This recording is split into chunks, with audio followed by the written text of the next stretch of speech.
Alright guys, so welcome to another vlog. Today we're in the city of Haale or Zaal. It's actually not written there, it just says main train station.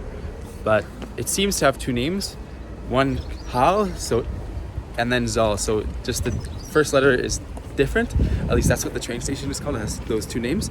But anyways, the two main attractions in this city is the Beatles Museum, which is the most comprehensive collection of the Beatles that exists, and also the Handel Museum or Handel House, and he was one of the most famous composers of the Baroque generation or time, and he was born in the city of Zaal. So they have a museum detailing his life, and we're going to see that too. The first monument that I've encountered is the Leipziger Turm, or the Leipzig Tower. You can see it's a pretty significant tower, and it's quite interesting where it's somewhat awkwardly just in the middle of the rest of the city, which is more modern, and it seems that they just kind of built around it. But it has that name, it seems to me, because Leipzig is a really close city that's beside this one, and it's also a really big one, so they tend to name different monuments after cities in the area. But yeah, there's just a door and no explanation as to what it is, but I assume it was some of the remnants of the vestige of the castles in here. Also in this park you can see a very protracted display of all of the Olympic gold medalists that originated from the city, Zaal. It's interesting too because the earliest ones it seems to start from are the Montreal Olympics in 1976, which is interesting because it's from Canada.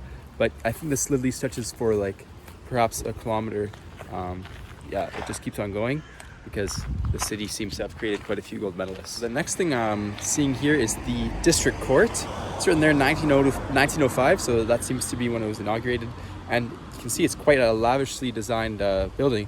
Mostly the courts I've seen so far, they have like classic kind of Roman designs with like big columns and pillars, but this one has a bunch of gilded kind of fascia, and yeah, a very interesting design. Alright guys, this is pretty amazing. I'm here in the market square, and it is massive. This seems to be the main square of the city.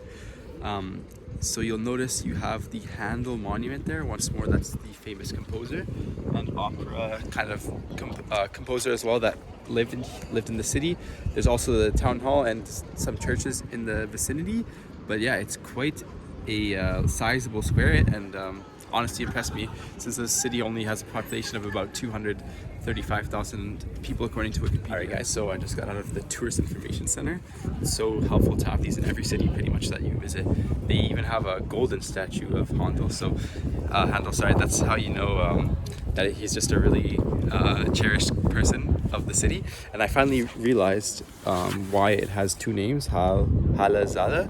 That's because there's another one in Germany, another Haale, and since the Zaale River passes through Haale, they call this one Haale Zaal, and then in the other one, whichever river that passes through, it's Haale and then the river. It's the same thing with Frankfurt actually. There's like Frankfurt Main, which is the main one because the Main River goes to it, and there's another one in the East Germany that has a different name. But I'm gonna do the audio tour and keep you guys in the loop. So guys, behind me you have the Market Church because it's at the Market Square. That's the only reason why it ports that name. Sorry. And you can see here you have a monument to Martin Luther because Haale is actually one of the first places where Lutheranism was accepted, and the first ever Lutheran service was held in Zaal, in the city, Haale, and yeah, so it's quite interesting because of that history. I think the Lutheran movement kind of originates in this type of region, in this particular region of Germany, so it's rich with history. Alright guys, so it's the second day in a row where I'm climbing up a tight spiral staircase, going to the top of the Market Church Tower. And yeah, this is of course a renovated staircase, not the original one that they had, although the first set of stairs that you had to take were the authentic stone ones. But I'm going to tell you guys how it looks like, or show you rather, when I get to the top. Check out this incredible view guys. I'm now at the top and you can see the entire city from 360 degrees. It was incredible too because this one person on TripAdvisor left a review saying that this is not a tourist city, that he would not recommend this to anybody, but he is flat out wrong. I haven't even seen as well the two main museums that I want to see, the Handel Museum and the Beatles Museum, but already I'm blown away. And yeah, so it's pretty windy, so I don't want my hand to fall off, so I'm here and show you where I head to next. So I'm still in the market square. I'm following the audio tour of the city. And the Haale statue there, once more, is 3 meters tall. Just the brass part itself, not even the stand. And it actually looks towards England, since that's where he lived in his later stage of his life. So that points in this way towards England. And just there where you see the market church where I just was. So all of these towers that were used back in the day, these 4, so 1, 2, 3, 4 back there, and this freestanding one called the Red Tower, were all used by watchkeepers who would look for fires, because the city was made all of wood, and I guess that was the best place. It makes sense from a high vantage point to detect fires. It was basically used until the start of the 20th century, so this one was closed in 1916. And other ones I think around a similar time, because I guess the methods that they had improved enough to basically not need the help of watchkeepers. And in fact, this market square was essentially the most beautiful one in all of Germany for 3 centuries, according to the tour guide. And I think that's kind of merited, because it is quite massive and very attractive. All right, guys. So the next stop here was actually the Beatles Museum. So I think I did refer to it multiple times, but it's pretty much the biggest collection of Beatles historia and memorabilia. But they only take cash, so I can't actually go to the entire exposition. But the gift shop and cafe that they have is quite interesting, so I just look at those. And they also gave me an interesting kind of letter, so that was cool. But yeah, it's kind of odd that such a kind of renowned museum only takes cash, but it is what it is. And it's honestly not that serious or not that big a deal, because I have to see other stuff as well today. So guys, right beside the Beatles Museum is the Old Market Square, where the old town hall was situated. You also have this statue, or fountain rather, with a boy riding a donkey, or standing beside the donkey rather.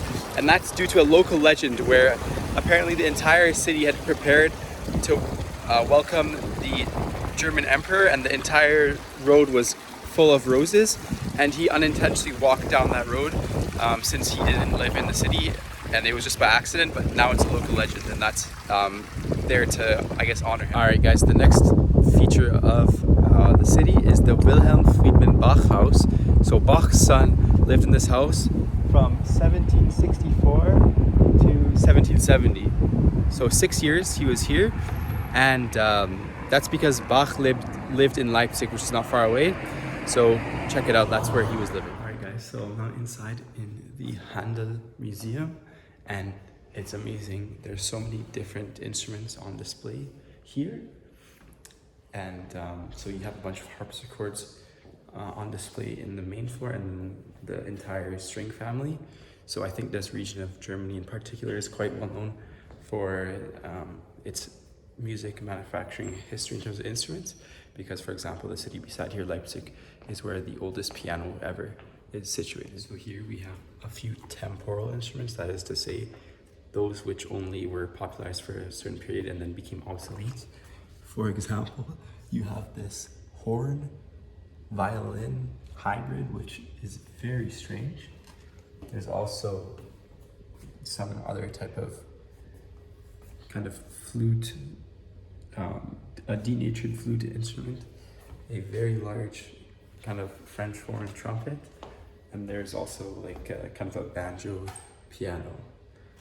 So that's kind of interesting. The last thing I'd like to mention about the museum here is that they have a completely operational organ that used to be a part of a church, and in fact they even had a performance where somebody came to play slightly earlier.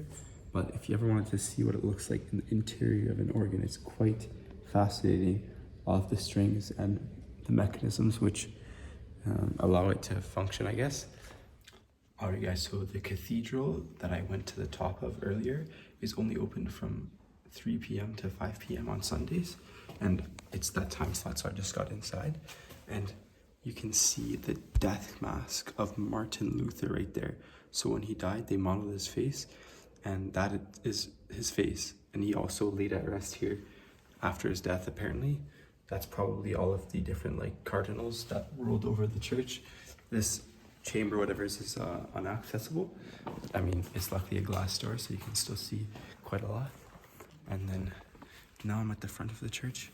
If you look behind me, you'll see the very lavish or ornate cathedral. Sorry, the organs that are just there at the very end with the crucifix as well. So that's all of this portion.